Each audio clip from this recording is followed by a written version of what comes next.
बहुत पहले की बात है। एक गांव में रामू नाम का एक गरीब किसान रहता था। वो बहुत मेहनती था, लेकिन किस्मत उसकी कभी साथ नहीं देती थी। एक दिन खेत में हल चलाते समय उसे जमीन में कुछ चमकता हुआ दिखा। उसने जमीन खोदी तो वहां एक पुरानी सी पीतल की सुराही निकली। रामू ने सुराही को झाड़ा तो उसमें से धुआं निकलने लगा और एक विशाल जिन प्रकट हो गया। जिन गड़गड़ाई आवाज में बोला, तूने मुझे आजाद किया है, अब मैं तेरा गुलाम हूँ, जो चाहे मांग।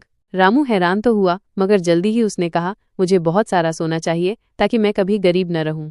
जिन ने एक झटका दिया और रामू के घर में सोने के सिक्कों का ढेर लग गया। अब रामू की जिंदगी बदल गई। उसने बड़ा घर बनवाया, नौकर रखे और ऐश करने लगा। लेकिन जिन ने कहा था, जब तक तुम मुझे काम नहीं दोगे मैं तुम्हें खा जाऊंगा।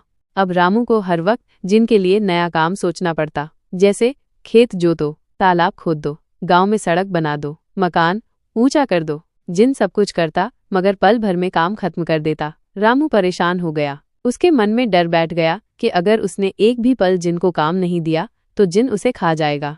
थक कर रामू गांव के एक बुद्धिमान साधु के पास गया और मदद मांगी। साधु मुस्कराए और बोले, जिन को एक काम दो, कहो कि एक लंबा बांस लो और दिन भर उस पर चढ़ते और उतरते रहो। जब तक मैं तुम्हें न बुलाऊं तुम बस यही करो।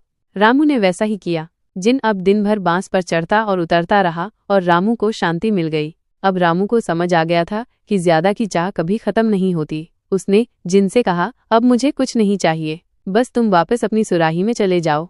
जिन बोला, तुमने अपनी सीख ले ली, अब मुझे बंद करो। और जिन वापस सुराही में चला गया।